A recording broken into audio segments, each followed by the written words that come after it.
Link से revision देखिए। तो लिंक्स के अंदर हम लोगों ने लिंक किस तरह से क्रिएट करते हैं, AHREF जैसे हम लोगों ने यहाँ पर डिफाइन किया हुआ है। google.com टारगेट हमने डिस्कस किया हुआ है कि एक नया टैब ओपन करेगा आपके लिए, इस तरह की चीज़ें। तो आज हम लोग देखते हैं इसको, जूम करेंगे screen. So links are found in nearly all web pages and links allow user to click their way from page to page.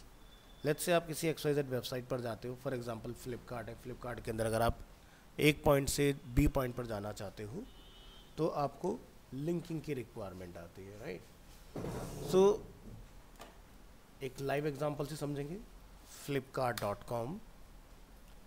अब यहाँ पर लेट्स से हमें मोबाइल एंड टैबलेट्स कैटेगरी में अगर एंटर होना है तो आप यहाँ पर क्लिक करेंगे तो आप देख सकते हैं यहाँ पर एक हैंड का सिंबल हमें दिखाई दे रहा है ना। अदरवाइज माउस हमारा डिफ़ॉल्ट है, तो जब भी आपको एक शॉर्ट हैंड सिंबल इस तरह का दिखाई देता है, इट मीन्स कि एक क्लिकेबल एरिया है।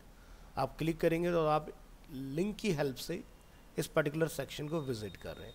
या जैसे हम लोग मेंस के अंदर टी शर्ट्स की कैटेगरी में आते हैं, सो ये कैसे पॉसिबल हो रहा है? लिंक्स के थ्रू, जो अभी हम लोग टॉपिक डिस्कस कर रहे हैं। सो HTML लिंक्स, जिसको हम लोग हाइपर लिंक्स के नाम से भी जानते हैं। HTML links are hyper links and you can click on a link and jump to another document और पेज। जस्टी गेमर, अपना नेम बताइए, क्या नाम है अपना? चलिए कोई नहीं। So you can click on a link and jump to another document और page with the help of hyperlink. So when you move the mouse over a link, the mouse arrow will turn into a little hand. जैसे कि आप यहाँ देख रहे हैं कि जैसे हमारा फ्लाइट के ऊपर माउस आता है तो ये लिटिल हैंड में कन्वर्ट हो जाता है। सो नोट करने वाली चीज़ क्या है? A link does not have to be text, a link can be an image और any other HTML element. So here as you can see, ये एक टेक्स्ट है जिसके ऊपर हमने एक लिंक बनाया हुआ है ना, हम इसको सेलेक्ट कर सकते हैं। बट यहाँ पर आप क्या देख रहे हैं? ये एक इमेज है और इसके ऊपर अगर हम लोग क्लिक कर रहे हैं तो भी हम लोग कुछ एक्सेस कर पा रहे हैं, विजिट कर रहे हैं। सो ज़रूरी नहीं है कि टेक्स्ट फॉर्म को ही लिंक किया जाए, आप इमेज या किसी भी HTML एलिमेंट को लिंक में कन्वर्ट कर सकते हो। फॉर एग्जांपल मुझे किसी हेडिंग पर लिंक असाइन करना है तो ए टैग के अंदर हम लोग H1 को पास कर देंगे, है ना, तो पॉसिबल हो जाएगा लिंकिंग। सो HTML लिंक का सिंटेक्स क्या रहेगा? तो इसका जो आर्किटेक्चर है वो कुछ इस तरह से, the HTML A tag defines a hyperlink and it has the following syntax. A stand for anchor, HREF stand for hyperlinks, जो फुल फॉर्म यहाँ पर है, इसको हम बोलते हैं हाइपर रेफरेंस। और URL में आप अपना जहाँ विजिट करना चाहते हैं, जो डेस्टिनेशन है, वो आप यहाँ पर लिखेंगे।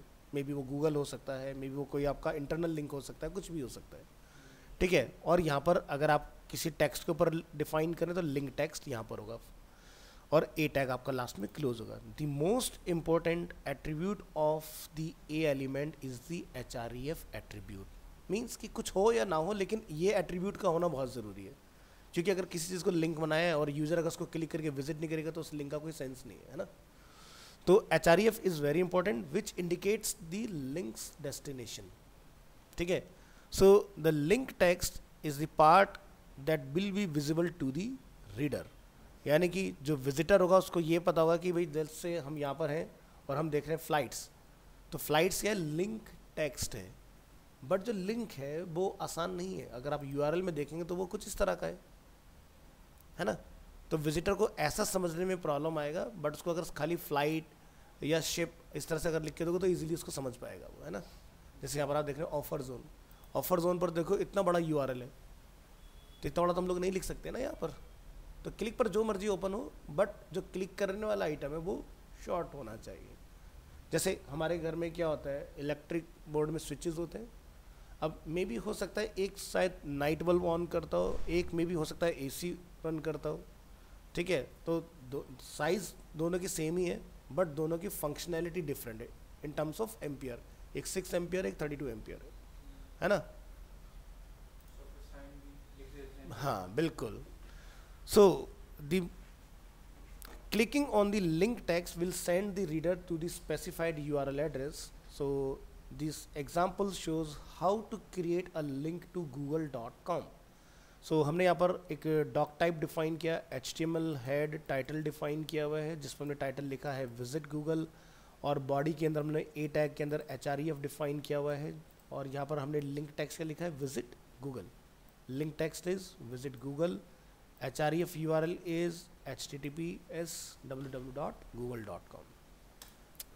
तो ये इसका कोड स्ट्रक्चर रहेगा।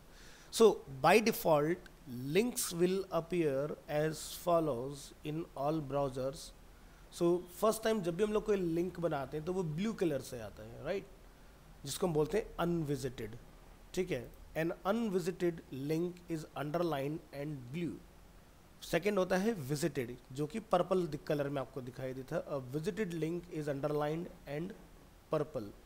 और एक्टिव लिंक जो होता है वो अंडरलाइंड और रेड होता है। तो एग्जाम्पल अगर हम लोग यहाँ पर देखें तो ये किस कलर में आ रहा है, ब्लू कलर में आ रहा है। तो मान लीजिए कि मैंने यहाँ से अपने एग्जाम्पल को रन किया है और ये लिंक हम लोग लास्ट क्लास में ऑलरेडी विजिट कर चुके, तो अभी मुझे क्या दिखाई दे रहा है, पर्पल। बट अगर हम लोग इसी फाइल को इनकॉग्निटो में ट्राई करें, क्योंकि यहाँ तो हमने विजिट ही नहीं किया इसको, तो क्या लिखा रहा है, ब्लू कलर, है ना। लेकिन जब विजिट हो जाएगा तो क्या होगा, पर्पल। और जब हम लोग एक्टिव होंगे, क्लिक करके रखेंगे तो क्या आएगा, रेड कलर। तो तीनों कलर का मतलब समझ में आया जो हम यहाँ पर डिस्कस कर रहे हैं, ठीक है।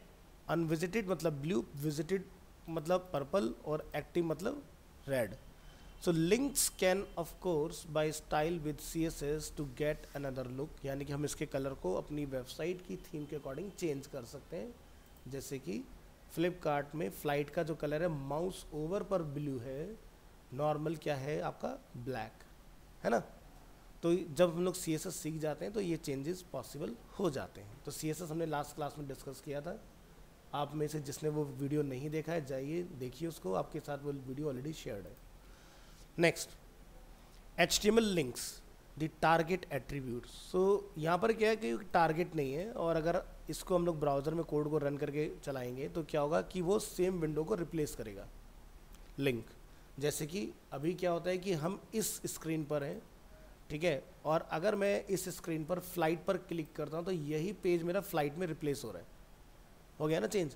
बट मैं चाहता हूँ कि फ्लाइट पर जब यूज़र टैप करे तो एक अलग खुले, तो उसके लिए मुझे क्या यूज़ करना होगा, टारगेट। तो टारगेट कितनी तरह के होते हैं, so by default the linked page will be displayed in the current browser window. To change this you must specify another target for the link.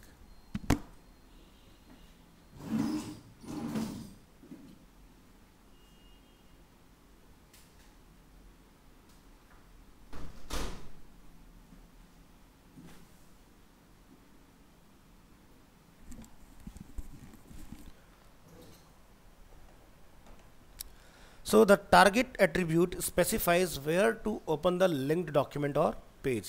The target attribute can have one of the following value.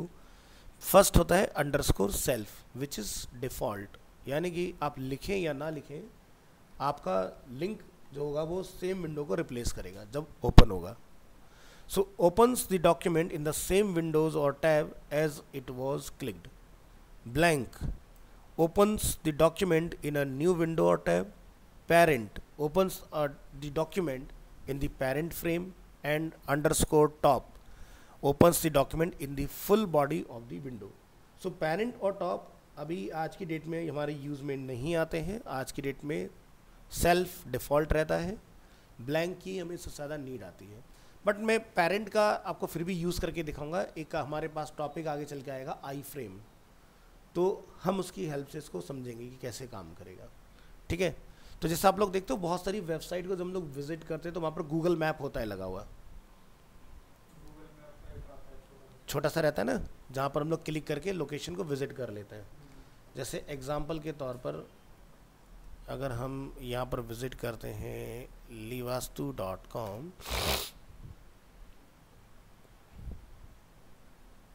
और हम यहाँ से contact के page पर आते हैं तो दिखाई दे रहा है। तो गूगल मैप यहाँ पर कैसे पॉसिबल हुआ इसके अंदर, ठीक है, जबकि गूगल का तो maps.google.com अलग से है। तो हम सीखेंगे आगे जाके कैसे ये ऐड किया जा सकता है, ज़्यादा कॉम्प्लिकेटेड टास्क नहीं है।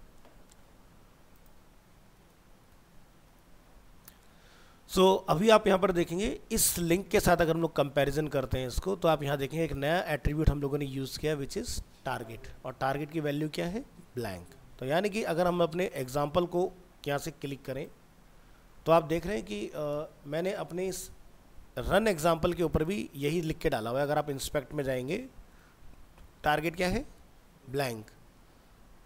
और जब ये फाइल मेरा यहाँ ओपन होगा और मैं अगर इस फाइल को कंट्रोल यू करता हूँ तो मैंने google.com पे क्या लिखा है, टारगेट ब्लैंक।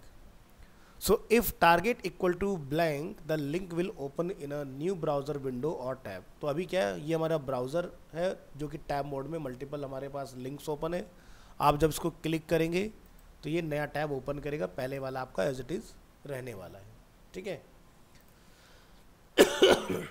तो यहाँ से एक पॉइंट अराइज होता है कि भाई हमें ब्लैंक का इस्तेमाल करना कहाँ है। भाई अगर आप एक लाइव वेबसाइट विज़िट कर रहे हैं तो आप यहाँ पर नोटिस करेंगे, जैसे मैं मोबाइल्स में आता हूँ तो मोबाइल आपने नोटिस किया फ्लिपकार्ट के सेम पेज में रिप्लेस हुआ।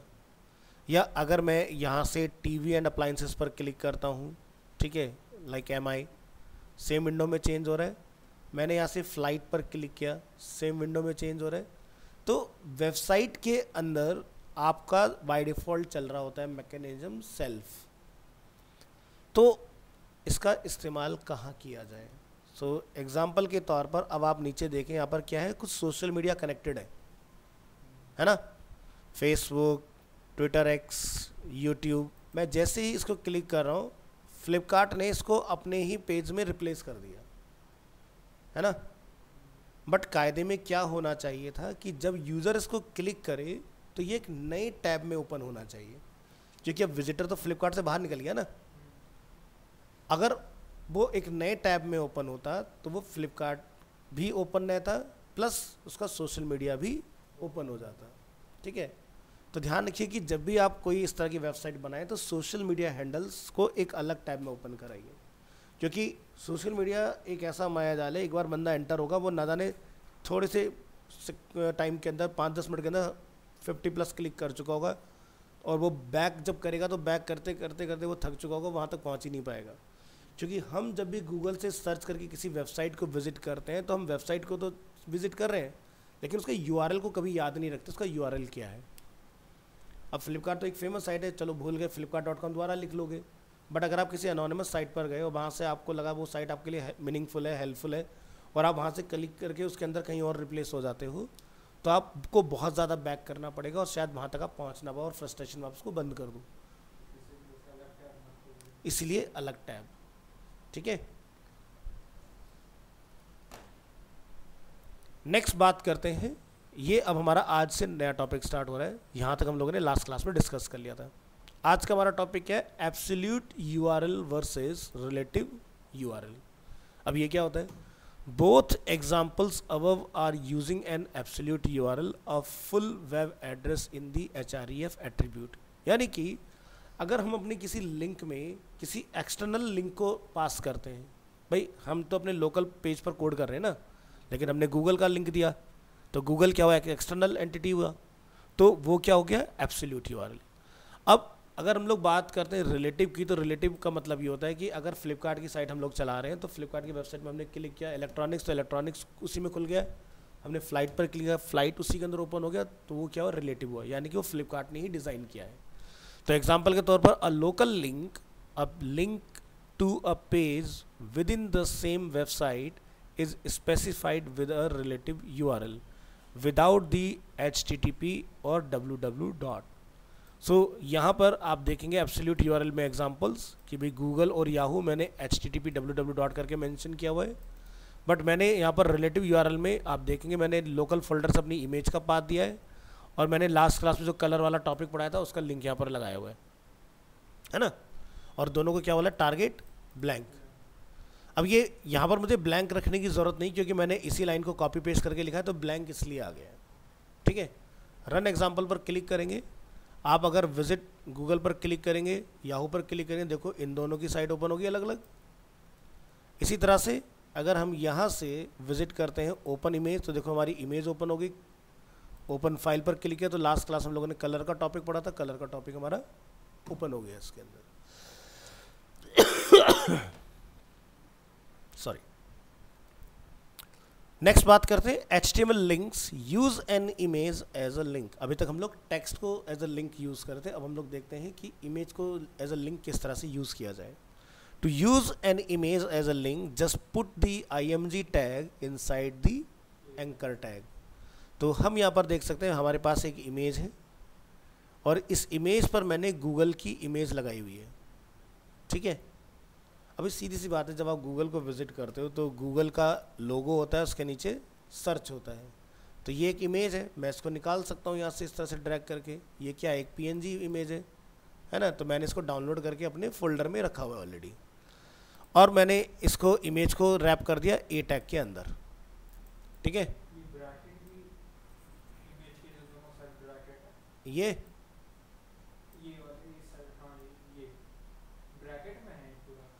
इमेज टैग जो होता है ना, ओपन टैग होता है, मतलब कि ये कंटेनिंग टैग नहीं है, जस्ट लाइक अ BR और HR। BR कभी बंद नहीं होता ना, एम्प्टी टैग होता है। इसी तरह से इमेज भी एक एम्प्टी टैग है, ये क्लोज नहीं होता है, ठीक है।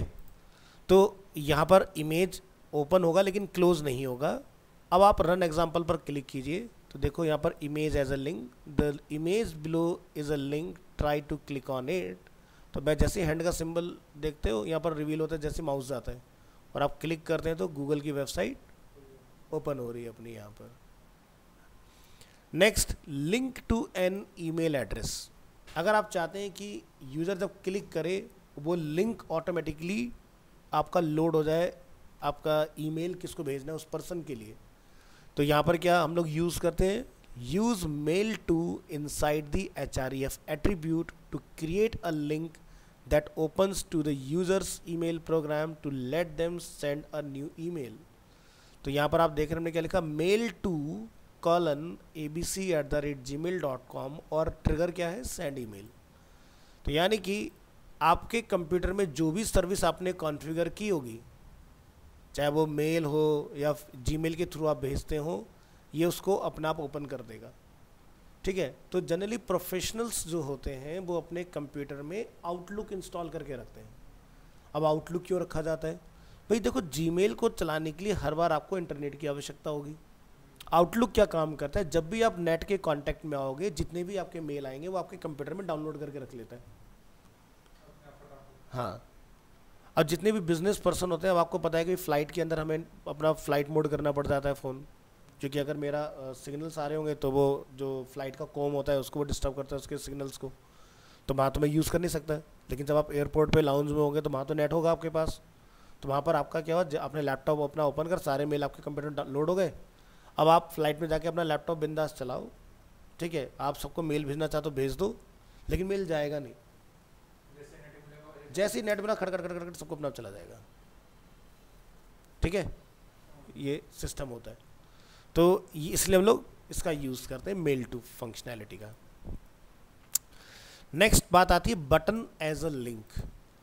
To use an HTML button as a link you have to add some JavaScript code. JavaScript allows you to specify what happens at certain events such as a click of a button. तो हमने यहाँ पर एक button tag का इस्तेमाल किया, आप यहाँ देखेंगे बटन स्टार्ट हुआ है और क्लोज भी हुआ है। इसके अंदर हमने बटन टैग के बिटवीन में लिखा है विजिट गूगल।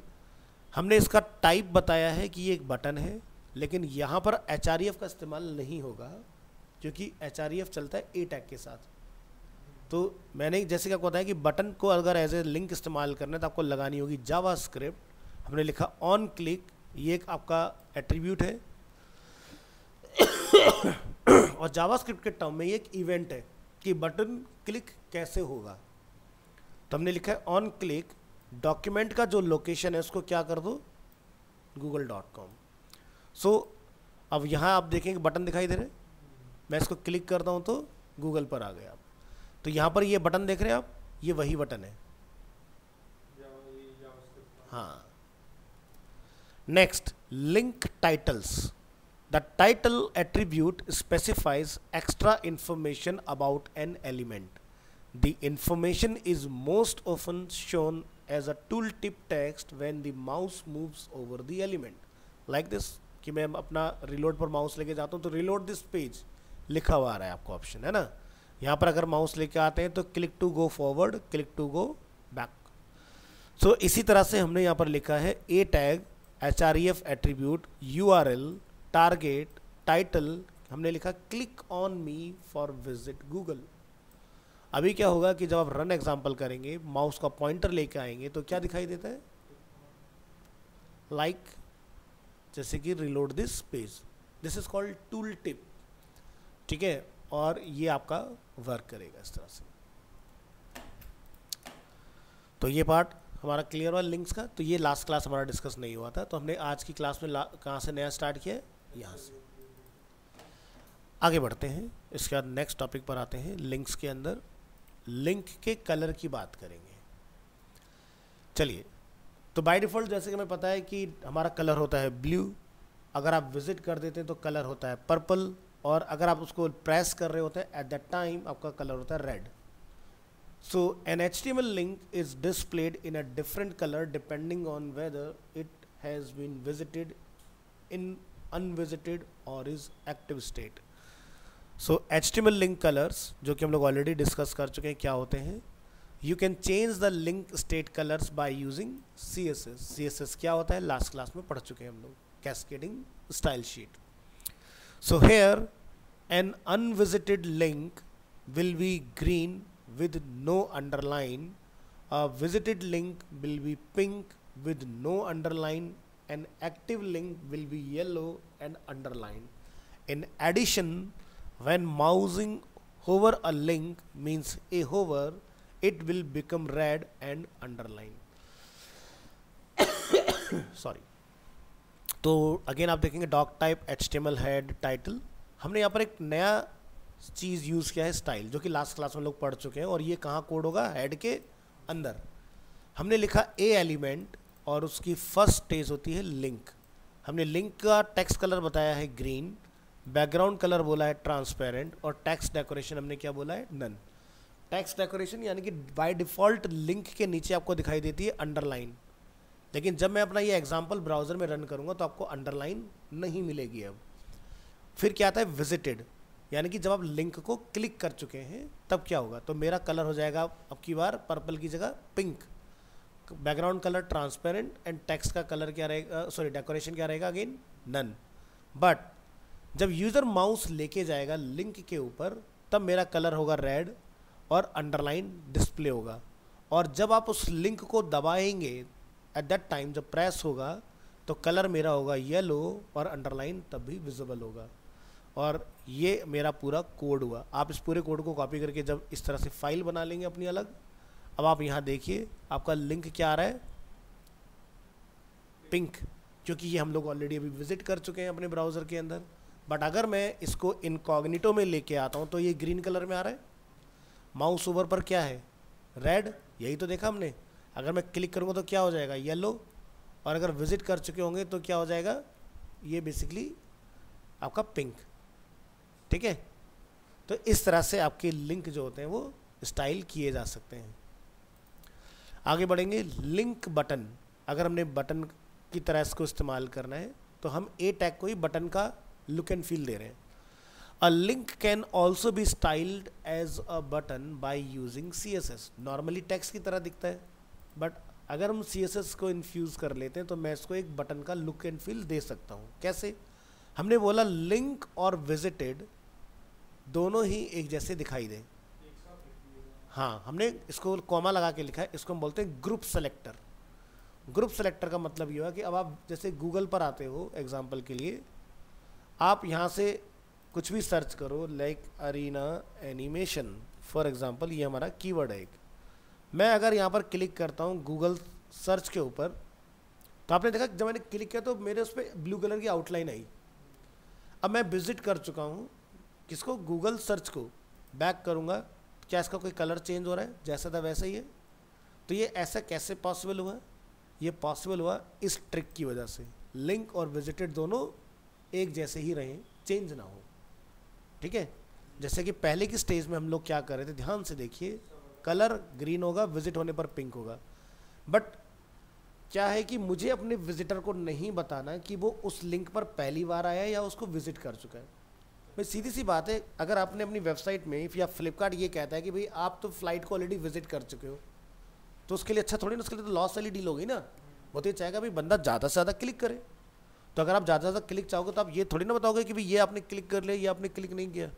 तो कभी भी हम लोग वेबसाइट के अंदर अपने विजिटर को ये नहीं बताते। तो फिर कहाँ बताते हैं? पॉइंट ये आता है, हम बताते हैं सर्च इंजन के अंदर। अब जैसे एग्जांपल के तौर पर मैंने यहाँ पर एक क्वेरी रन किया, अरीना एनिमेशन, एंटर किया। आप देख रहे हो यहाँ पर पहला जो लिंक है ये हम लोग डिस्कस कर चुके हैं। तो ये देखो क्या आ रहा है, पर्पल है ना। नीचे आते हैं, ये लिंक देखो यहाँ पर क्या आ रहा है, ब्लू, यानी कि ये हमने अभी तक क्लिक नहीं किया, ठीक है। और नीचे आते हैं, ये लिंक विजिट हो चुका है, हमने आरडीसी गाजियाबाद वाला लिंक विजिट नहीं किया अभी तक। अब मैं इसको क्लिक कर देता हूँ, ठीक है। अभी ब्लू आ रहा था ना ये। अब ज़रा बैक जाते हैं और देखते हैं कि उसका कलर क्या है। चेंज हो गया, पर्पल हो गया। ये ब्लू है, ये पर्पल है। तो सर्च इंजन में नहीं सेव कैसे है? हाँ जी ऑनलाइन। अरे यार इतना डिफरेंस तो पता चल रहा है। वैसे अगर नॉर्मली आंख से देखते हैं तो दोनों सेम ही। नहीं, ध्यान से देखोगे तो पता चलेगा। मैं तो उसका कलर भी चेक करवा देता हूँ, ऐसा कोई दिक्कत वाली बात नहीं है। मैं बैठा ही इसलिए हूँ। चलो, तो यहाँ से हम क्या करेंगे, यहाँ आते हैं। अब आप ऊपर देखिए, एक ना कलर कोड लिखा रहा है सबसे टॉप में, देखिए 681DA8। ऊपर देखिए जहाँ पर वो 304.2 × 33 लिखा सबसे टॉप में, उसके नीचे कलर कोड दिखाई दे रहा है 681DA8। अब इस वाले पर आते हैं हम लोग, इसका कलर कोड कितना है, 1A0DAB। अब तो समझ में आ रहा है, यानी कि दो डिफरेंट कलर हैं। यानी कि डिफ़ॉल्ट था ब्लू, जैसे ही विजिट हुआ वो क्या हो गया, पर्पल। अब ये गूगल ने हमें ऐसा क्यों बताया? अब गूगल ये नहीं चाहेगा ना कि और लिंक क्लिक ना हो। गूगल तो ये चाहेगा ना जितने ज़्यादा लिंक क्लिक होंगे उतना ज़्यादा मुझे ये पता चलेगा कि कौन सा लिंक ज़्यादा प्रोमिनेंट है। वो फिर रैंक में ऊपर कर देगा उसको। Getting my point? अब तुम क्लिक करते रहो, तुमने यहाँ क्लिक कर लिया, वापस लौट गया, फिर से ब्लू दिख रहा है, तो कंफ्यूज होगा ना भी मैंने कौन सा चलाया कौन सा नहीं चलाया। समझ में आया? लेकिन वेबसाइट के केस में ऐसा नहीं होता, सर्च के केस में ऐसा होता है। वेबसाइट के केस में मतलब कि अगर मैं फ्लिपकार्ट चला रहा हूँ, आप किसी भी लिंक को चला लो, वो ये नहीं कहेगा कि जी तुम फैशन पहले चला चुके हैं। ये हुआ वेबसाइट का एग्जाम्पल और ये हुआ सर्च इंजन का एग्जाम्पल। क्लियर है? चलो, तो ग्रुपिंग का मतलब समझ में आया। ग्रुप क्यों किया गया? ग्रुप इसीलिए किया गया ताकि मेरे विजिटर को पहली बार आए या वो विजिट कर चुका है तो उसको वही एक्सपीरियंस मिले जो जिससे पहली बार आया हो, है ना। तो हमने क्या बोला, कलर वाइट होगा टेक्स्ट का, बैकग्राउंड का कलर कुछ डिफरेंट होगा, पैडिंग मतलब टेक्स्ट के ऊपर नीचे और दाएं बाएं मतलब लेफ्ट राइट में ऊपर नीचे 15-15 पिक्सल, लेफ्ट राइट में 25-25 पिक्सल्स का गैप होगा। उसके बाद टेक्स्ट का जो अलाइनमेंट है वो क्या होगा, सेंटर होगा, उसमें डिस्प्ले इनलाइन ब्लॉक होगा और टेक्स्ट डेकोरेशन नन, यानी कि अंडरलाइन नहीं होगा। अब ये पैडिंग क्या है? पैडिंग देखो ये चीज़ है कि भाई आपने गूगल में कुछ सर्च करना है, तो ये देख रहे हो गूगल सर्च लिखा हुआ है, तो बटन जो बन के आया उसके ऊपर नीचे और लेफ्ट राइट में जो आपको स्पेसिंग दिख रहा है, दिस इज अ पैडिंग। ठीक है, समझाया? पैडिंग क्या है? टेक्स्ट के अराउंड जो गैपिंग है that is a padding. Margin, margin है इन दो बॉक्सों के बीच की दूरी, दिस इज अ मार्जिन। ठीक है, तो चलिए यहाँ पर हम लोग इसको समझेंगे। हमने क्या बोला कि जब माउस होवर होगा या यूज़र बटन दबाएगा तो कलर रेड रहना चाहिए। चलो रन एग्जांपल पर क्लिक करेंगे। अब देखो बटन हमारे कुछ इस तरह के आ रहे हैं। अब ये लुक लाइक तो बटन है बट एक्चुअल में ये टेक्स्ट वाले ही लिंक है, AHRE वाला है ना। हमने बटन टैग तो इस्तेमाल नहीं किया बट मैंने CSS से इसको बटन का लुक एंड फील दे दिया, तो एंड यूज़र जिसको नहीं पता वो उसको बटन समझेगा, है ना। बट ये है लिंक ही। अब माउस गया तो क्या हो गया, कलर रेड हो गया। मैं दबाऊंगा तब भी रेड ही रहेगा और अगर मैं माउस होवर करूंगा तब भी रेड ही रहेगा। और आप क्लिक कर देंगे तब भी ये आपका कलर नहीं बदलेगा सर, क्योंकि लिंक और विजिटेड मैंने दोनों को एक ही कलर दिया हुआ है और क्लिक और माउस होवर पर ये एक कलर में आएगा। तो इस तरह से गूगल का ये बटन स्टाइल होता है। आगे बढ़ेंगे नेक्स्ट टॉपिक। लिंक कलर के बाद आपका टॉपिक आता है लिंक बुकमार्क्स। तो मैंने आपको एक टॉपिक पढ़ाया था एंकर लिंकिंग। हम लोग टॉप से बॉटम, बॉटम से टॉप जाने वाला सीखा था ना हमने। उसका थ्योरी समझो। HTML link can be used to create bookmarks so that readers can jump to specific part of a web page. Create a bookmark in HTML. Bookmarks can be useful if a web page is very long. To create a bookmark, first create the bookmark, then add a link to it. When the link is clicked, the page will scroll down or up to the location with the bookmark. So first use the ID attribute to create a bookmark. तो हमने H2 जो हमारा heading का type 2 होता है उसको हमने एक ID दिया डेमो, और हमने यहाँ पर उसको डेमो पेज लिख के अपना H2 को क्लोज कर दिया। तो ये जो ID है, जब आप कोई लिंक करते हो तो वो इसको फाइंड करता है कि ID कहाँ है। अब देखो क्या है, then add a link to the bookmark, jump to demo page from within the same page।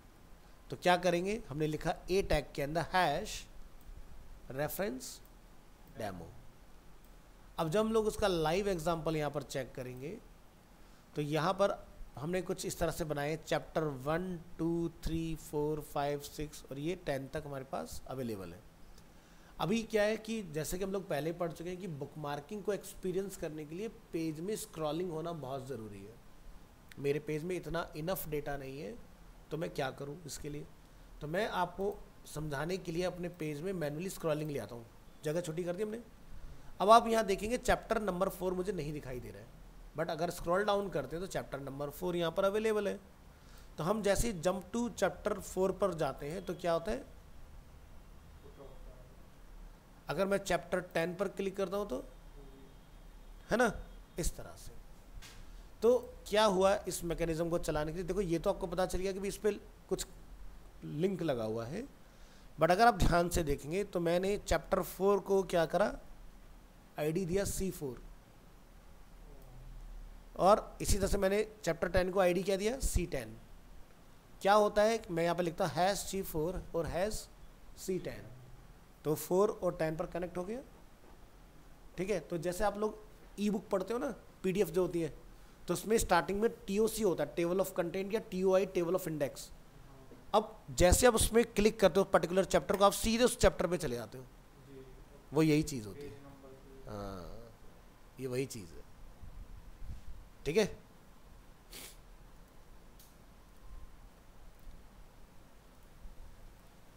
तो बुक्स भी बनती हैं मतलब ऑनलाइन, उन सब में ये सब टैग भी मतलब यूज होता है। तो उसका प्रयोग भी तो करते हैं, वो जो वो आता है सॉफ्टवेयर इन डिज़ाइन, डिजाइन, हाँ तो वहाँ पे वो कोडिंग कर देता है, वो अपने आप कर देता है पीछे। इन डिज़ाइन के अंदर बुक बनाना बहुत इजी है। इन डिज़ाइन से पहले चलता था क्वार्क एक्सप्रेस। ठीक है, तो एडोबी ने इन डिज़ाइन को इंट्रोड्यूस किया, और क्वार्क से पहले चलता था पेज मेकर।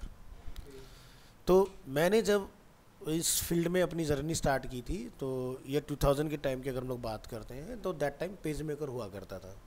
पेज मेकर जो था वो 2005 में बंद हुआ और उसकी जगह आ गया quark express. Quark express page maker को एडोबी ने टेक ओवर किया, और उसने कुछ दिन उसको चलाया एडोबी पेज मेकर के नाम से, क्योंकि पेज मेकर एल्डस कंपनी का होता था। हाँ, एडोबी जो है ना वो सिर्फ फोटोशॉप के नाम से फेमस थी मार्केट में। एडोबी ने अपने आप को इतना बड़ा जो जाइंट आज के डेट में बना लिया, इसने क्या करा, ये आज के डेट में कह सकते शार्क फिश है। इसको लगता है अच्छा ये अच्छा कर रहा है, इसको मुंह मांगी कीमत दो खरीद लो। ठीक है, तो जो अच्छा कर रहा है उसको खरीदते जाओ, अपने में जोड़ते जाओ, और सीधी सी बात है हर चीज़ बिक सकती है, कीमत सही होनी चाहिए। तो जैसे फिग्मा जो कि सबसे टफ कंपटीशन में था एडोबी के, क्योंकि एडोबी का XD आता है ना, एक्सपीरियंस डिज़ाइन UI UX के अंदर, तो उसको बहुत बड़ा थ्रेट था एडोबी को कि भाई इसके रहते मैं नहीं चल पाऊंगा। तो उसने उसको मुंह मांगी कीमत दी, हज़ारों करोड़ रुपया, और ख़रीद लिया। हाँ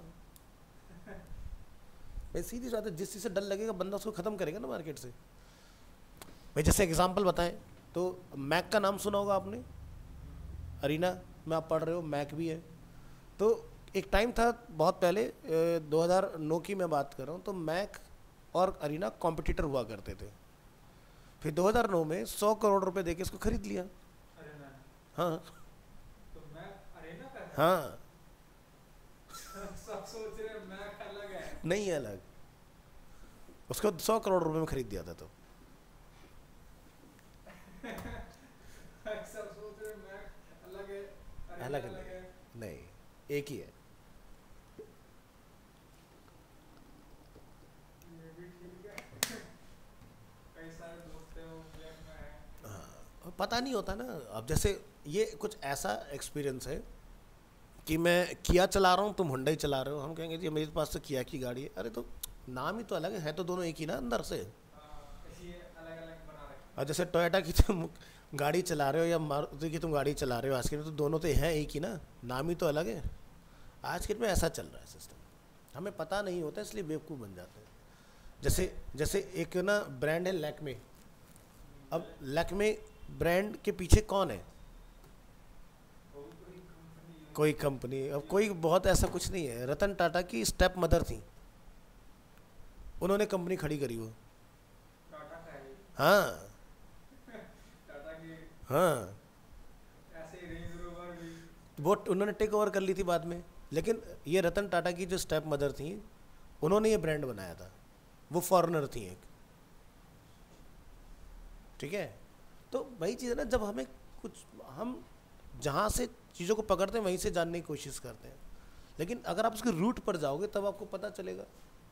अब जैसे ब्रांड अरीना जो है, ठीक है, तो क्या है कि ये वो ब्रांड है जिसने एनिमेशन को इंडिया में इंट्रोड्यूस किया।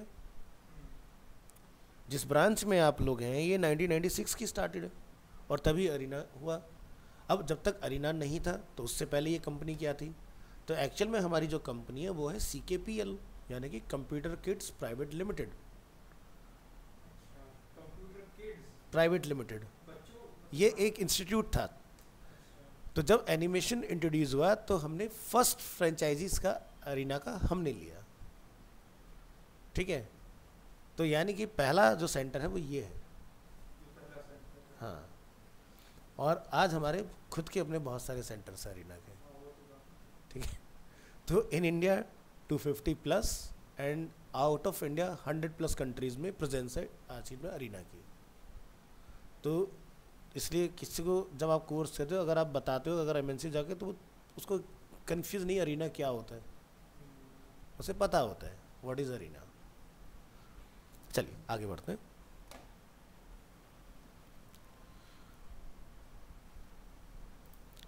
तो अपने दोस्तों को बोलना भाई भाई तो सेमी कंपनी में हो। एग्जैक्टली।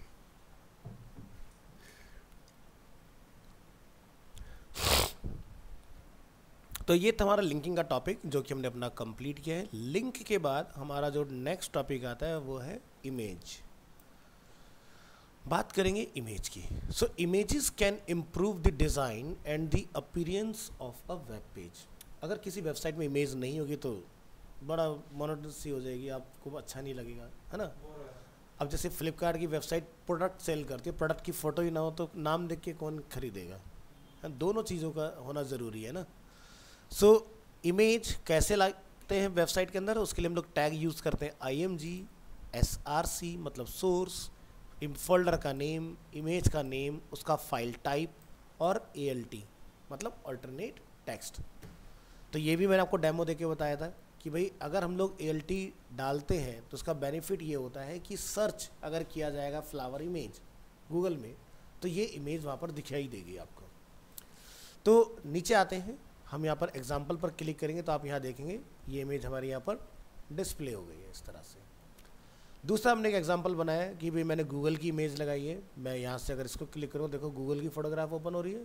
तो आप कोई भी इमेज को इस तरह से बाइंड कर सकते हो, बशर्ते कंडीशन क्या है कि इमेज के फोल्डर में वो इमेज होनी चाहिए, ठीक है। तो हमारे पास गूगल की अपनी इमेज यहाँ पर अवेलेबल है, ठीक है, और फ्लावर की इमेज भी अपनी यहाँ पर अवेलेबल है इस तरह से। बैक करते हैं, नेक्स्ट सिंटैक्स को ज़रा समझिए। The HTML IMG tag is used to embed an image in a web page. images are not technically inserted into a web page, images are linked to web page।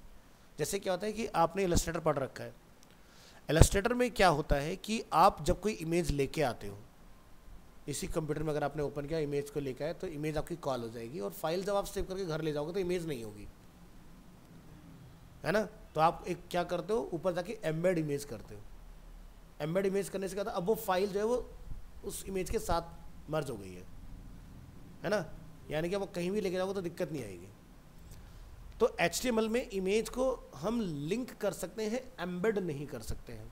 मान लिया कि अगर मैंने यहाँ पर कोड तो लिख रखा है, लेकिन अगर मैंने फोल्डर से इमेज को डिलीट कर दिया तो साइट से भी इमेज डिलीट हो जाएगी, उसको रखना पड़ेगा। इस स्टेटमेंट का मतलब नहीं, कोई तरीका नहीं। तो ये आपको समझ आया इस लाइन का मतलब क्या है। The IMG tag is empty, empty मतलब कि ये क्लोज नहीं होता, ठीक है, एम्प्टी टैग है। It contains attribute only and doesn't have a closing tag.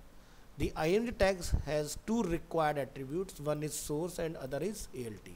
ये दो चीज़ें लगाना बहुत ज़रूरी है, सोर्स और ALT। जैसे लिंक के केस में href ज़रूरी था, इमेज के केस में सोर्स और ALT ज़रूरी है। अब दोनों क्या काम करते हैं, SRC specifies the path to the image and ALT specifies an alternate tags for the image। तो सिंटैक्स बना, IMG टैग सोर्स में जाएगा URL और ALT में जाएगा alternate text। अब ऑल्टरनेट टेक्स्ट क्या काम करता है, मान लीजिए सपोज कीजिए खुदा ना खास्ता आपकी इमेज फोल्डर से डिलीट हो गई, या आप कोड करते हो उसका नाम गलत लिख देते हो, तो ALT टेक्स्ट उस जगह पर डिस्प्ले हो जाता है। ब्राउज़र में इमेज नहीं आएगी, ALT टेक्स्ट आ जाएगा। जैसे इमेज नहीं आएगी, यहाँ पर जो लिखा है हमने, क्या लिखा है, गूगल इमेज, तो इंस्टेड ऑफ इमेज यहाँ पर गूगल इमेज लिखा आएगा, ठीक है। आगे बढ़ेंगे। The SRC attribute specifies the path URL to the image। Note करेंगे एक चीज़ यहाँ पर, when a web page loads, it is the browser at that moment that gets the image from the web server and inserts it into the page। Therefore, make sure that the image actually stay in the same spot in relation to the web page. Otherwise, your visitor will get a broken link icon। The broken link icon and the ALT text are shown if the browser cannot find the image। तो जैसे कि मेरी original image का जो नाम था वो क्या है, गूगल। मैंने यहाँ पर जानबूझकर आपको दिखाने के लिए क्या लिख दिया, गूगल्स, गलत कर दिया ना। अब इस नाम की तो मेरे पास कोई इमेज नहीं है, तो क्या होगा, यहाँ पर ALT लिखा रहा है, यही मैंने बताया था कि अगर ALT लगा दोगे तो ये पता चल जाएगा कि दिक्कत हुई कहाँ। तो समझ में आ गया। तो आपको उस पर्टिकुलर को ढूंढ के सही कर लेना है, तो ये चीज़ होती है। अब बात करते हैं ALT attribute. The required ALT attribute provides an alternate text for an image if the browser use the some reason if the user for some reason cannot view it because of slow connection, an error in the source attribute, or if the user use a screen reader, the value of the ALT attribute should describe the image। तो broken का जो हमने यहाँ पर example देखा, जो आपने यहाँ देखा ब्रोकन लिंक आइकन, तो वो ये है। इधर जो हम लोगों ने देखा, यहाँ ध्यान से देखिए, इमेज का आइकन आपको ब्रेक होकर दिखाई दे रहा है, इससे कोई मतलब नहीं है। अभी ये ALT का आउटपुट आ रहा है, ये ब्रोकन इमेज का आइकन आ रहा है। तो यहाँ पर आप देखेंगे इसके अंदर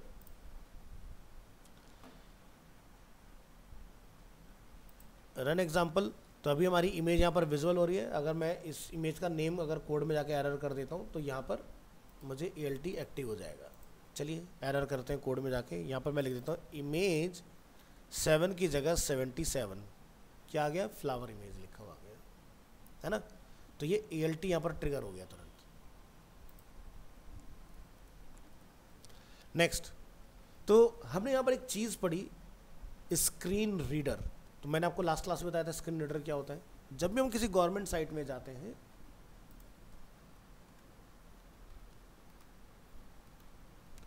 मैं दिल्ली गवर्नमेंट लिख लेता हूँ और मैं इस पर क्लिक करता हूँ।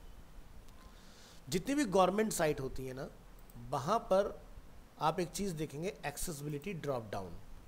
दूसरा आप यहाँ देखेंगे ये वाला पार्ट क्या लिखा रहा है, अब हो सकता है कि दिल्ली की गवर्नमेंट की जो सर्विस अवेल करने वाला बंदा है वो कोई भी हो सकता है, वो कोई फिजिकली चैलेंज पर्सन भी हो सकता है जो देख नहीं सकता, सुन नहीं सकता, एग्जाम्पल के तौर पर। तो जो देख सकता है उसके लिए ठीक है, वो देख के चला लेगा, जो देख नहीं सकता वो सुन के चला लेगा इस वेबसाइट को। Getting my point? तो स्क्रीन रीडर का काम क्या होता है, ये हमें इंस्टॉल करना पड़ता है अपने कंप्यूटर में, ठीक है। तो यहाँ पर कहाँ थे हम लोग, इमेजेस में थे। इन दोनों को बंद कर दीजिए, इनका काम ओके हो गया। So a screen reader is a software program that reads the HTML code and allow the user to listen to the content. A screen reader are useful for people who are visually impaired or learning disabled. ठीक है, तो ALT में जो भी लिखा होगा वो computer बोल के सुनाएगा कि भाई इमेज क्या है वो, ठीक है। अब जो फिजिकली चैलेंज लोग हैं जो देख नहीं सकते, अब पैसा तो हर किसी को चाहिए ना। अब भाई मुझे अगर कुछ कहीं से ख़रीदना है तो मुझे उसके लिए कुछ पे करना होगा। अब जब पे करना होगा तो मैंने क्या दिया मुझे पता होना चाहिए, उसने मुझे क्या रिटर्न किया मुझे पता होना चाहिए। तो हम जो देख सकते हैं तो हम नोट को देख के पहचानते हैं, और वो लोग ना नोट सुन कैसे सकते हैं, नहीं सुन सकते ना। तो नोट के ऊपर एम्बॉसिंग होती है। एम्बॉसिंग मतलब जो अगर 100 रुपये का नोट होगा तो 100 रुपये के नोट के ऊपर 100 रुपये उभरा हुआ लिखा होता है। तो देखते हो अंधे लोग क्या होते हैं, जो ब्लाइंड पर्सन होते हैं, वो लेफ्ट राइट में इसको ऐसे टच करके देखते हैं, उन्हें पता चल जाता है कितने का नोट है, और हम देख के पहचानते हैं, ठीक है। तो इसी तरह से काम किया जाता है, ठीक है। तो जैसे होता है ना कॉइन, तो कॉइन कभी प्लेन क्यों नहीं होते, हमेशा उभरे हुए क्यों होते हैं? तो वो जो नहीं देख सकते वो लोग उसके ऊपर फिंगर टिप चला के अपना शेप से पहचान लेते हैं भी क्या शेप बन रही है। 1 रुपये का है, 10 रुपये का है, तो उन्हें पता चल जाएगा छू के, ठीक है। तो ALT का दूसरा रोल समझ में आया। एक कि अगर इमेज का URL गड़बड़ हो गया तो ALT रिवील हो जाएगा। दूसरा कि अगर मैंने किसी गवर्नमेंट वेबसाइट के लिए काम किया है तो उस केस में मुझे तब भी हेल्पफुल हो जाएगा। नेक्स्ट, इमेज साइज यानी कि विड्थ और हाइट। हम यहाँ पर देख रहे हैं हमने एक एट्रीब्यूट यूज़ किया है CSS का, स्टाइल विड्थ और हाइट हमने यहाँ पर मेंशन किया है इसका, जबकि ऊपर हमने कहीं नहीं किया था ना ऊपर, बट यहाँ क्यों कर रहे हैं समझेंगे इसको। तो आप देखेंगे इस साइज में मुझे इमेज रिवील हो रहा है। Alternatively you can use the width and height attributes. या तो आप ऐसे लिखो CSS के साथ, या फिर आप ऐसे भी लिख सकते हो विड्थ इक्वल टू 800 और हाइट इक्वल टू 500, तब भी आपका आउटपुट सेम ही आएगा। अब यहाँ पर एक नोट करने वाली चीज़ है, उसको ज़रा ध्यान से देखिए। The width and height attributes always define the width and height of the image in pixels by default. आप कहोगे भाई 800 500 ये है क्या, तो ये पिक्सल्स है, बट इसके आगे हमने लिखा नहीं है। बट अगर CSS में लिखोगे तो आपको लिखना पड़ेगा, HTML के फॉर्म में लिखोगे तो नहीं लिखना पड़ेगा। तो नोट करेंगे, always specifies the width and height of an image. If width and height are not specified the web page might flicker while the image loads. इसका मतलब क्या हुआ, मान लो कि मेरी वेबसाइट में ये इमेज लगा हुआ है, अब ये क्या ऑफलाइन चल रहा है, तो ऑफलाइन तो मतलब ये मेरे कंप्यूटर के हार्डवेयर पर रन हो रहा है ना, बट जब मैं ऑनलाइन चलाऊंगा तो मेरी नेट की स्पीड क्या है और जिस जगह से आ रहा है सर्वर की स्पीड क्या है। तो कई बार तो इमेज चंक्स में धीरे धीरे लोड हो रही होती है। अब अगर मैंने हाइट नहीं डाली होगी तो इसके नीचे जो कंटेंट आने वाला होगा वो इसकी जगह पर आ रहा होगा, और जैसे इमेज पूरी लोड होगी तो झटके से कंटेंट नीचे आएगा। अब अगर आप चाहते हो कि झटके से कंटेंट ना आए तो पहले से उसकी हाइट डाल के लॉक कर दो, तो इमेज आने से पहले उसकी हाइट पहले पहुंच चुकी होगी स्क्रीन पर, और फिर उस जगह पर इमेज फिल होगी, तो आपका कंटेंट हिलेगा नहीं वेबसाइट के अंदर, ऊपर नीचे नहीं होगा। सो विड्थ एंड हाइट और स्टाइल क्या सही तरीका है। The width, height and style attributes are all valid in HTML। हम किसी का भी इस्तेमाल कर सकते हैं, आप स्टाइल के थ्रू करें या विड्थ और हाइट डाल के यूज करें। However, we suggest using the style attribute. It prevents style sheets from changing the size of images. अब इसका मतलब क्या हुआ, जैसे कि लास्ट क्लास में हम लोगों ने सीखा था कि क्लाइंट चेंजेस करवाता ही करवाता है। अब वो कहता है कि भाई आपने वेबसाइट में मान लो एक गैलरी बनाई, ठीक है, जिसके अंदर 20-30 इमेजेस हैं। आपने 20-30 इमेजेस को इस तरह से हैंडल किया था अपने हिसाब से, तो ठीक है। अब क्लाइंट कहता है बदलो मेरे लिए, अब तुम्हें 20 बार वो काम करना पड़ेगा। अगर मैंने एक स्टाइल बनाया होता तो मैं एक जगह वैल्यू बदलता, सब में अपना आप चेंज हो जाता। तो बेस्ट प्रैक्टिस क्या है? स्टाइल, CSS, मतलब स्टाइल भी CSS ही होता है, ये जो होता है ये भी CSS ही है एक तरह से।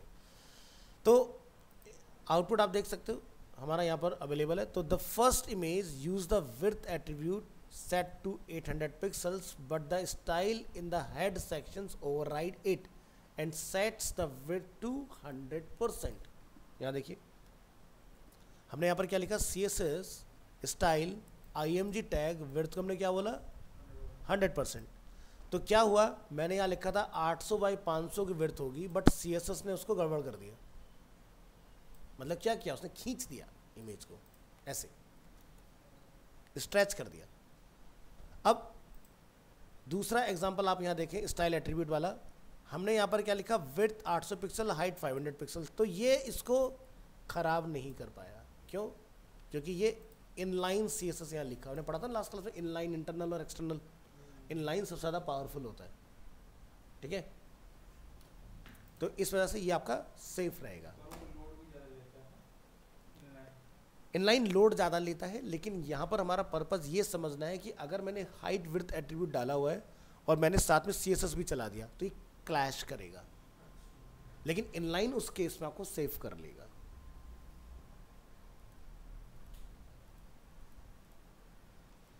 आगे बढ़ेंगे।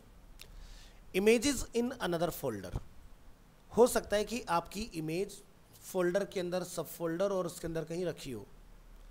तो अभी तक हम लोग चला रहे थे इमेजेस स्लैश, अब हम क्या देख रहे हैं, if you have your image in a sub folder you must include the folder name in the SRC attribute. तो हमारा पहला फोल्डर क्या है, फिर दूसरा फोल्डर क्या है, फिर हमारी इमेज क्या है 7। जरा फोल्डर स्ट्रक्चर समझते हैं। फोल्डर क्या है, इसके अंदर क्या है। अब इस इमेज तक देखो मैं कैसे पहुंचता हूं। आप यहां से इस एग्जांपल को ओपन करेंगे, इमेज दिख रहा है, कोड में जाके देखिए यही URL लिखा हुआ है, इमेजेस फ्लावर, और उसके अंदर ये हमारा इमेज। तो it is common to store images in a sub folder, you must then include the folder name in the SRC attribute. Point कहाँ इस्तेमाल करना पड़ेगा। अब एक वेबसाइट आप बना रहे हो सकता है कि वेबसाइट में साइन इन साइन अप की फैसिलिटी हो, तो आप वहाँ पर अपनी प्रोफाइल पिक्चर भी डालोगे। अब वेबसाइट की भी अपनी इमेज है और तुमने अपनी प्रोफाइल पिक्चर भी अपलोड कर दी, सब क्या हो गया, रायता फैल गया, एक जगह मिक्स हो गई ना सब आके। तो मैं क्या करूँगा कि भाई अगर कोई पर्सन वहाँ पर इमेज अपनी डाल रहा है तो वो एक डेडिकेटेड फोल्डर में जाए, लाइक प्रोफाइल पिक्स का एक फोल्डर होगा प्रॉपर। या अगर मेरी वेबसाइट है flipkart.com जैसी और उसके अंदर इलेक्ट्रॉनिक्स एक मेरी कैटेगरी है, तो मैं उसको कपड़ों के साथ तो मिक्स नहीं करूँगा ना, तो मैं इलेक्ट्रॉनिक्स एक अलग सेपरेट फोल्डर बनाऊंगा। बट ये सारे फोल्डर कहाँ रखे होंगे, इमेजेस के फोल्डर के अंदर, और उसके अंदर कैटेगरी होंगी, large appliances, small appliances, television, mobile phones, apparels, उससे टी-शर्ट्स, कॉस्मेटिक्स, है ना। अब सब एक जगह डाल दोगे तो ढूंढते रह जाओगे कहाँ है डेटा। अब एक कैटेगरी वाइज होगा तो ढूंढना आसान होगा।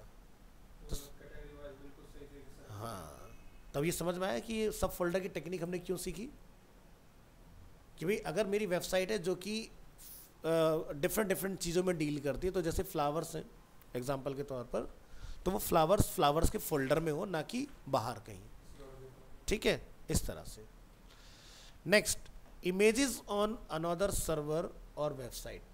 तो some websites point to an image on another server.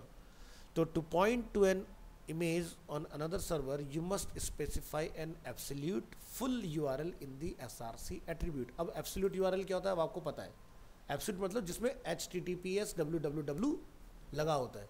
अब एग्जांपल के तौर पर हम फ्लिपकार्ट में आते हैं। फ्लिपकार्ट में जब लोग आते हैं तो आप यहाँ पर देखेंगे फोटोग्राफ है, हमने इसको क्लिक किया। अब मैं इस फोटोग्राफ को ओपन करना चाहता हूँ, मैंने open image in new tab बोला, इमेज ओपन हो गई, इमेज ओपन हुई। अब ध्यान से देखना हम कहाँ थे, flipkart.com, बट फ्लिपकार्ट ने ये इमेज अपने पास से नहीं डाली, कहीं और से आई है। कहाँ से?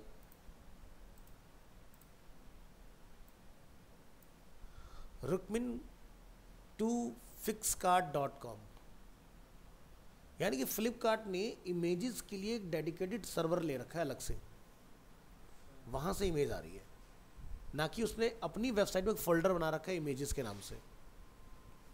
समझ गए आप? तो ये हमने सीखा। तो मैंने भी अपनी वेबसाइट में फ्लिपकार्ट से एक लिंक लेके अपने इसमें लगाया DSLR कैमरा का। अब ये मैंने जब लगाया था तब मुझे पता नहीं कि ये अब अवेलेबल है या नहीं है, हो सकता है हटा दिया हो फ्लिपकार्ट ने। ट्राई करके देख लेते हैं। मैंने रन एग्जाम्पल पर क्लिक किया, फोटो आ रही है। फोटो का मैं ड्रैग एंड ड्रॉप करता हूँ, नए टैब में देख रहा हूँ कहाँ से आ रही है, Flipkart.com। समझ आया? तो ऐसे हम लोग कोई भी URL लगा सकते हैं। अब जैसे एग्जाम्पल के तौर पर इसको बंद कर देते हैं, इसको बंद कर दीजिए। अब मुझे यहाँ पर ये इमेज की जगह पर कोई दूसरी इमेज लगानी है, लेकिन लाइव। तो जैसे google.com, तो मैं कोड नहीं करूँगा, मैं उसी कोड में चेंज करके दिखा रहा हूँ। ये देख रहे हो गूगल ने भी ये फोटोग्राफ रखी हुई है। कहाँ से आ रही है? google.com पर एक इमेज का फोल्डर है बना हुआ। ये सही है, यानी गूगल ने एक ही इमेज का इस्तेमाल किया, अपनी जगह से रख के लेके आ रहा है। मैंने इस पूरे लिंक को कॉपी किया, बंद कर दिया मैंने इसको। अब हम देखते हैं क्या कैमरे को मैं इंस्पेक्ट करके मैं उसके URL को अगर यहाँ पर जाके चेंज कर दूँ तो क्या चेंजेस पॉसिबल हैं कि नहीं है। आ गई गूगल की फ़ोटो, क्योंकि लाइव लिंक है ना, तो मैं लगा सकता हूँ अपनी वेबसाइट में। तो इसके प्रॉज एंड कॉन्स क्या हैं भाई? जैसे कि मैंने आपको एक अपना भी डर बताया कि मैंने बहुत पहले लगाई थी, हो सकता है फ्लिपकार्ट ने प्रोडक्ट डिसकंटिन्यू कर दिया हो। डिसकंटिन्यू करेगा तो वो इमेज को क्यों रखेगा अपने पास? वो बंद कर देगा ना उसको। तो मान लो कि आप किसी की वेबसाइट से कोई इमेज लेके चला रहे हो, कल को उसने वो डिसकंटिन्यू कर दिया तो तुम्हारे पास से भी बंद हो जाएगी वो। तो ये इसका कॉन्स हुआ। प्रॉस क्या हुआ कि भाई मुझे कुछ करना नहीं पड़ा, मैंने लिंक लिया, लगा लिया, मेरे लिए ये इसका फ़ायदा हो गया। तो फ़ायदे के साथ साथ जो कहते हैं ना, हर चीज़ के साथ प्लस और माइनस होता है। प्लस ये कि मुझे ना तो कोई इमेज का कटआउट करना पड़ा, ना मुझे एडिट करना पड़ा, ना मुझे शूट कराना पड़ा, ना मुझे प्रोडक्ट अरेंज करना पड़ा। बट लॉस क्या है कि भाई कल को अगर सामने वाले बंदे ने हटाया तो मेरे पास से भी हटेगा, क्योंकि कनेक्टेड है ना भाई। देखो सीधी सी बात है, आप अपने घर में नेटफ्लिक्स चला रहे हो, उस पर एक पिक्चर आ रही है, ठीक है, वेनम जो अभी लास्ट राइड अपना पार्ट आया एग्जाम्पल के तौर पर। अब तुम देख रहे हो ना अपने टीवी पर, लेकिन तुम्हारे टीवी के पास तो वो नहीं है ना, टीवी तो प्ले कर रहा है उसको। और नेटफ्लिक्स ने अगर अपने सर्वर से हटाया तो तुम्हारे पास से भी चली जाएगी वो। तो वही सेम चीज़ यहाँ पर समझ में आ गया ना मैं क्या कहना चाह रहा हूँ। तो चलो ज़रा इसको समझते हैं डिटेल में। Notes on external images, external image might be under copyright, हो सकता है कॉपीराइट हो। अब कॉपीराइट क्या होता है कि भाई आप मेरी किसी प्रॉपर्टी को अपने पास बिना मुझसे परमिशन लिए इस्तेमाल नहीं कर सकते। मैं जैसा आपने ग्राफिक पढ़ा तो आप एक वेबसाइट पर जाते थे freepik.com। freepik.com पे कुछ आपको फ्री मिल जाता था, कुछ आपको पेड मिलता था। अब मान लो आपने पेड वाले को जुगाड़ करके ले लिया, उसका वाटरमार्क भी रिमूव कर लिया, लेकिन वो कॉपीराइट में ही कंसिडर होगा। और अगर एल्गोरिदम ने ये पकड़ लिया तो तुम्हारे पर कॉपीराइट स्ट्राइक आ जाएगा। अब एग्जांपल ऐसा समझो कि भाई आप यूट्यूबर हो, आपने एक वीडियो बनाया मस्त एकदम। आज में लोग क्या करते हैं, बीच बीच में ना वो लगा देते हैं मीम्स, कुछ भी है ना। अब मान लो वो कॉपीराइट का पार्ट है तो आपकी वीडियो पे कॉपीराइट स्ट्राइक आ जाएगा, ठीक है। अब कॉपीराइट दो अलग अलग तरह के होते हैं भाई। एक होता है कि लिमिटेड कॉपीराइट, मतलब कि वो एक पर्टिकुलर जोन में मतलब कि काम करेगा। जैसे कि मान लो कि आपके वीडियो के अंदर कोई कंटेंट है जो चाइना का है, तो पूरे कंट्री में बैन नहीं होगा, वो सिर्फ चाइना में नहीं चलेगा।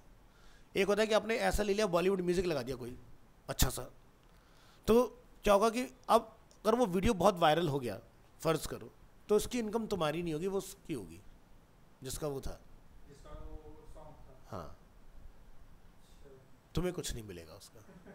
ये भी है। हाँ, तो कॉपीराइट समझ में आया। तो पहला प्रॉब्लम। दूसरा, if you do not get permission to use it you may be in violation of copyright law. अब कॉपीराइट का अगर किसी ने ले रखा होगा कि this content is copyright under reserve this so and so, तो आपके ऊपर एक लीगल एक्शन हो सकता है, ठीक है। Next, in addition you can not control external images, they can suddenly be removed और चेंज्ड। बस मैंने बोला ना कि फ्लिपकार्ट ने कल को मान लो DSLR कैमरा डिसकंटिन्यू कर दिया, मैं अपने उस पर दिखा रहा हूँ, मेरे पास से भी जाएगा। तो क्या है कि अगर आपको यूज़ करना है तो डाउनलोड कर लो अपने पास इमेज को, फिर लगाओ। नेक्स्ट हम बात करेंगे animated images. HTML allows animated gifs. तो हम यहाँ पर देख रहे हैं IMG SRC images flying bird gif. Gif मतलब ग्राफिक इंटरचेंज फॉर्मेट। बहुत सारे स्टूडेंट्स को जिफ बोलते हैं, जिफ नहीं होता, गिफ होता है, ठीक है। ऑल्टरनेट टेक्स्ट में क्या है, फ्लाइंग बर्ड। अब मैं इसको यहाँ पर क्लिक करूँगा तो एक एनिमेटेड हम लोग यहाँ पर लगा सकते हैं इस तरह से, शॉर्ट एनिमेशन। हाँ। बट गिफ अवॉइड करना चाहिए क्योंकि वैसे तो ये लाइट वेट होती है बट एनिमेशन के फॉर्म में ये हैवी हो जाती है। Next, images as a link. To use an image as a link, put the image tag inside the A tag. तो हम लोग ये पढ़ चुके हैं, गूगल वाला मैंने इमेज वाला करके दिखाया था। तो मैंने यहाँ पर एक लिया है फ्लाइंग बर्ड और उसके ऊपर मैं यहाँ से एडोरमा का मैं एक लिंक लगा रहा हूँ, how to make an animated gif in Photoshop, ठीक है। और जब आप इसको बनाना सीखना चाहते हो, देखो यहाँ पर आ गए हम लोग कि कैसे बनाओगे, पहला फ्रेम, दूसरा फ्रेम, तीसरा फ्रेम, चौथा फ्रेम, और बस उसको जाके अपना चला दो, समझ गए। तो मैंने पूरा प्रोसेस के अंदर डाल दिया। Next, image floating. ये क्या होता है, use the CSS float property to let the image float to the right or the left of a text. Let's say मेरे पास एक पैराग्राफ है, ठीक है, उसके अंदर मैंने अपना इमेज रखा हुआ है और मुझे उस इमेज को इस टेक्स्ट के राइट पर लेके जाना। The image will float to the right of the text, ठीक है। तो इस वाले में आप क्या देखते हैं, इमेज कहाँ जा रहा है, राइट में। इसमें कहाँ आ रहा है इमेज, लेफ्ट में। तो ये कैसे पॉसिबल हुआ, कंट्रोल U करके अगर हम लोग देखें तो हमने यहाँ पर लिखा है फ्लॉट राइट, तो ये स्माइली वाली जो गिफ है वो राइट में चलेगी। यहाँ क्या लिखा, फ्लॉट लेफ्ट, लिखने की जरूरत नहीं होती लेफ्ट में, लेफ्ट बाय डिफॉल्ट होता है। बट इमेज के साथ लेफ्ट क्यों लिखते हैं, क्योंकि नहीं, अगर नहीं लिखेंगे तो टेक्स्ट नीचे से आएगा, बट लिख देंगे तो टेक्स्ट इमेज के पैरेलल होके आएगा, ये फायदा होता है। कॉमन इमेज फॉर्मेट्स की बात करेंगे। Here are the most common image file types which are supported in all browsers, Chrome, Edge, Firefox, Safari, Opera। ये 5 वेब ब्राउजर्स हैं जिनका हमें खासकर ध्यान रखना होता है। तो पहला एक्सटेंशन क्या है, APNG, animated portable network graphic. तो इसका एक्सटेंशन क्या है, APNG। फिर क्या आता है, गिफ, ग्राफिक इंटरचेंज फॉर्मेट, इसको .gif हम लोग बोलते हैं। थर्ड है ICO, माइक्रोसॉफ्ट आइकन, तो इसका एक्सटेंशन बनता है .ico.cur।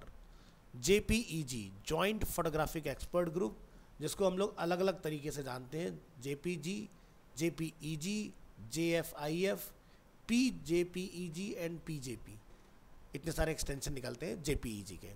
फिर आता है ओनली PNG, जिसको बोलते हैं पोर्टेबल नेटवर्क ग्राफिक। फिर आता है SVG, इसको बोलते हैं scalable vector graphic .svg। So loading large image take times and can slow down your web page, use images carefully। तो ये मैंने आपको 18 तारीख की क्लास में प्रैक्टिकल करके दिखाया था कि कैसे इमेज को लाइट वेट किया जाता है, वेब पिक्चर एक्सटेंशन जो मैंने आपको पढ़ाया था उसके अंदर, ठीक है।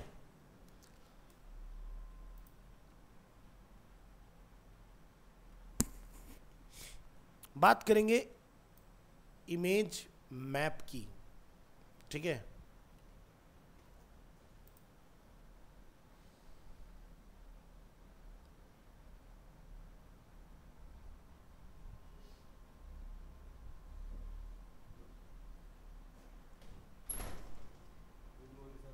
Good morning.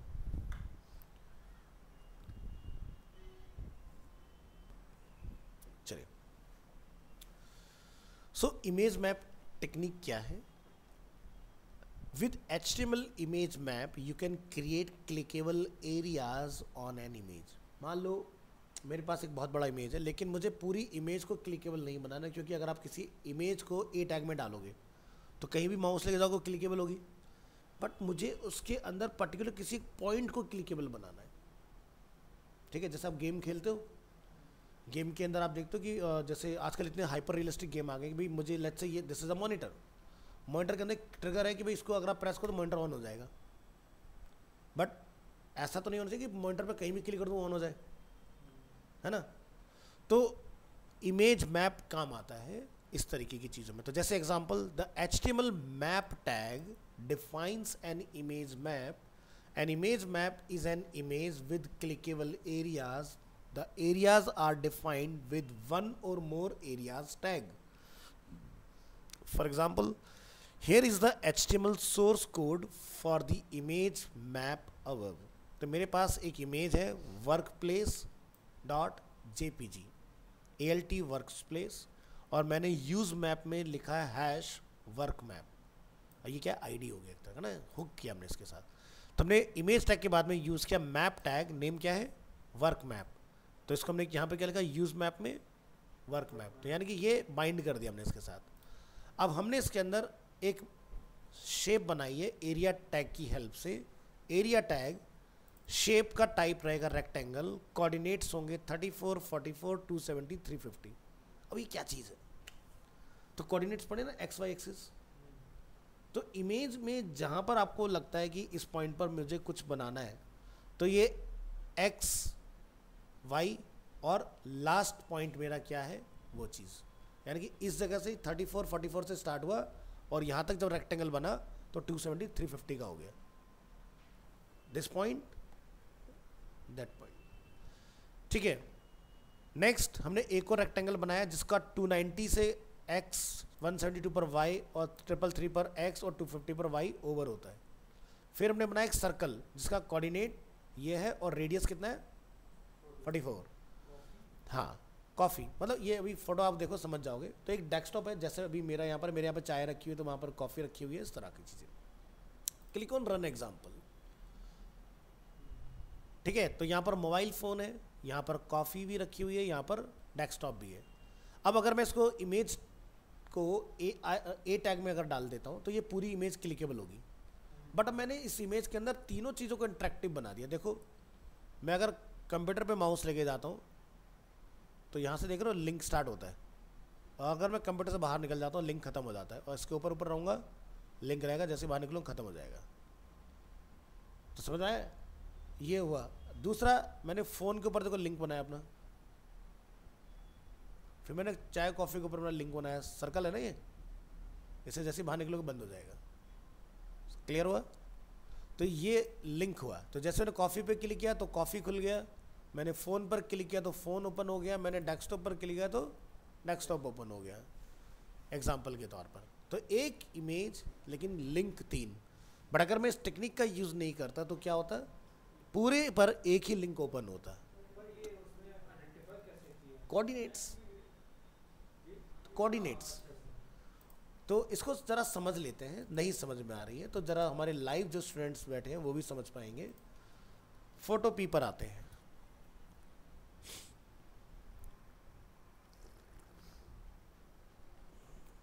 ये कैसे पॉसिबल हुआ, क्या टेक्निक है? ये मैंने अपनी फोटोग्राफ यहाँ ओपन कर ली है, राइट। अब हमने यहाँ पर कुछ कोऑर्डिनेट्स लिखे 34, 44, 270, 350। ठीक है, यहाँ आते हैं।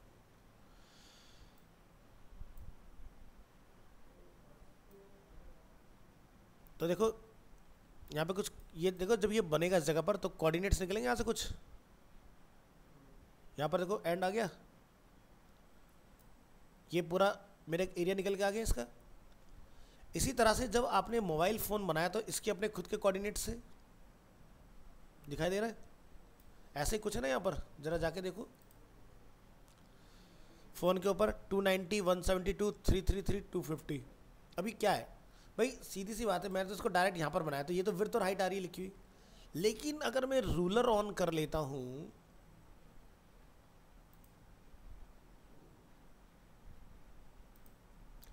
अब मैं यहाँ पर अगर गाइड लगा लेता हूँ तो क्या लिखा रहा है, कोऑर्डिनेट पता चला, X axis and Y axis. अब जरा यहाँ हो, क्या लिखा है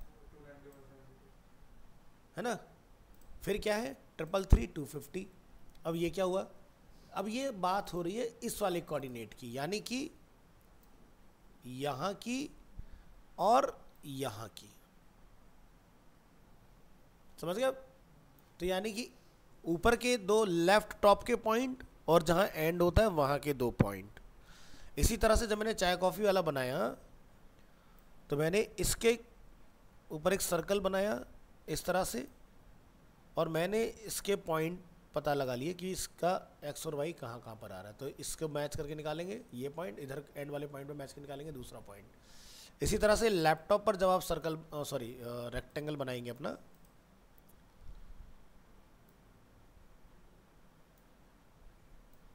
तो पहला पॉइंट आ गया 34, दूसरा पॉइंट आ गया 40, जरा इधर आ जाओ, उसके नियर बाई है 34 44, है ना, इस तरह से। इसी तरह 270 350, तो यानी कि अगर मैं यहाँ पर जाता हूँ 349 आ रहा है, 350 मतलब एक पिक्सल के डिफरेंस है, 272। क्लियर हो गया। अब समझ आया कैसे पता लगा रहा है मेरा प्रोग्राम, कोऑर्डिनेट समझ में आ गए। तो ये विड्थ और हाइट नहीं है, this is the coordinates, start और एंड, ठीक है।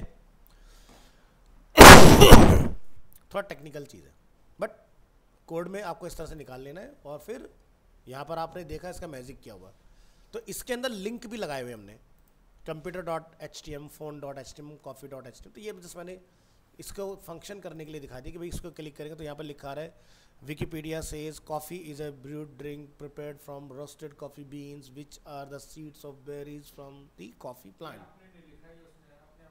नहीं मैंने बनाया भाई पूरा, नहीं, ये नीचे जो लिखा है मैंने लिखा,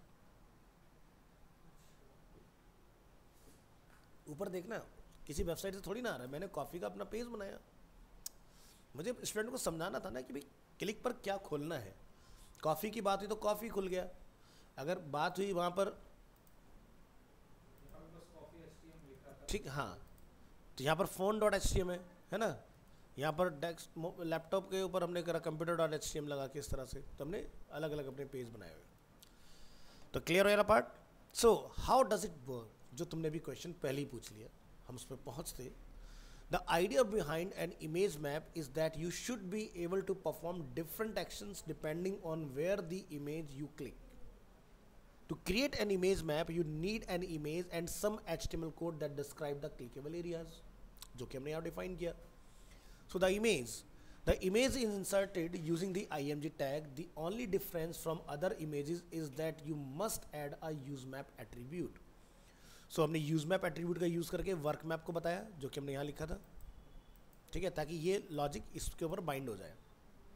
Second, the useMap value starts with a hashtag followed by the name of the image map and is used to create a relationship between the image and the image map. Tip क्या है, you can use any image as an image map. आप किसी भी image को as an image map use कर सकते हो। ये किसने ज्वाइन किया है नाइट कोर के नाम से, नेम बताइए अपना। सर पीयूष। इतना लेट कैसे हो गए, अभी आया था सर। अब तक 10:31 हो गया और उल्टा लेट, क्लास ओवर है या अटेंडेंस मार्क करानी थी बस। नहीं सर पता नहीं था सर। मैं बोला सर आपने लिखा ना टिल 1 PM। Until 1 PM, तो उसका क्या मतलब होता है? सर 1 बजे तक थी ना शायद। हाँ तो एक थोड़ी ना बच गया। चलो, so create image map, then add a map element. The map element is used to create an image map and is linked to the image by using the required name attribute. तो हमने यहाँ पर क्या use करना, map name work map, जो हमने यहाँ पे लिखा है इस तरह से। Next, the name attribute must have the same value as the image use map attribute, यानी कि जो यहाँ है वही वैल्यू यहाँ पर होनी चाहिए along with hash। Next, the areas. Then at the clickable areas, a clickable areas is defined using an area element, जो कि हमने यहाँ डिफाइन किया। एरिया के अंदर आपके पास शेप एट्रीब्यूट होगा जिसमें अलग अलग टाइप्स के शेप आते हैं। हमने इस चीज़ को अचीव करने के लिए दो शेप का यूज़ किया, one is rectangle, other is circle. So you must define the shape of the clickable area and you can choose one of these value. Rectangle define a rectangular region, circle defines a circular region, poly defines a polygonal region and defaults define the entire region. मतलब अगर आप कुछ नहीं लिखो तो पूरी image के ऊपर यानी कि वही वाला लिंक बन जाएगा जो बाय डिफॉल्ट हमारा ए टैग बनाता है ना। So you must also define some coordinates to be able to place the clickable area onto the image. तो shape rectangle, the coordinates from shape rectangle comes in pair, one for the x-axis and one for the y-axis. So the coordinates 34, 44 is this point. अभी यही समझाया मैंने आपको यहाँ पर पूरा। तो coordinates 34, 44 is located 34 pixels from the left and 44 pixels from the top. And the coordinate 270, 350 is located 270 pixels from the left margin and 350 pixels from the top margin. समझ में आ गया अच्छे से प्रैक्टिकली क्या हो रहा है? Now we have enough data to create a clickable rectangular area. तो हमने 34, 44, 270, 350 यहाँ पर लिखना है और HREF में जो भी आप इस पर खुलवाना चाहते हो उसका पाथ दे दो, वो आपका ट्रिगर हो जाएगा। यही हमने किया वहाँ पर। इसका आउटपुट क्या निकला ये देखो। अब देखो मैंने बाकी में नहीं लगा रखा लिंक, सिर्फ इसके ऊपर लगा रखा है, तो मेरे लैपटॉप के ऊपर देखो लिंक बन गया। तो ये क्या हुआ देखा जाए तो कायदे में this is the area that becomes clickable and will send the user to the page computer.html। ये मेरा पूरा क्या है, एक क्लिकेबल एरिया है। अभी 10:30 बैच है, 5 मिनट वेट कर लो। तो ये मेरा एरिया निकल के आ गया इस तरह से, है ना। दूसरा क्या है, सर्कल, ठीक है। टू ऐड, हाँ तो सर क्योंकि एक राउंडेड शेप में था ना। To add a circle area first locate the coordinates and of the centre of the circle. तो 337, 300 ये इसका सेंटर पॉइंट निकाला हमने, ठीक है। Then specifies radius of the circle. तो आप यहाँ से यहाँ तक जैसे ड्रॉ करेंगे तो आपको हाफ इसका रेडियस पता चल जाएगा। तो ये कितना है रेडियस यहाँ से यहाँ तक, बस। तो हमने लिखा 337, 344 पिक्सल्स। तो ये आउटपुट इसका क्या बना। देन तो आज के लिए हम लोग इतना रखते हैं। नेक्स्ट क्लास में हम लोग पॉली वाली शेप का एग्जांपल देखेंगे कि पॉली शेप किस तरह से काम करती है। तो HTML है ना मज़ेदार चीज़, समझ में आ रहा है विद प्रैक्टिकल एग्जांपल कि कैसे कैसे चीज़ें काम कर रही हैं। तो हर एक चीज़ जो मैं आपको करके दिखा रहा हूँ उसका थ्योरेटिकल एक्सप्लेनेशन है यहाँ पर, प्लस उसकी प्रैक्टिकल फाइल्स भी अवेलेबल हैं और मैं हर चीज़ को आपको लाइव ले जाके भी समझाने की कोशिश कर रहा हूँ कि हर एक चीज़ किस तरह से फंक्शन कर रही है आपकी, राइट। चलिए मिलते हैं नेक्स्ट।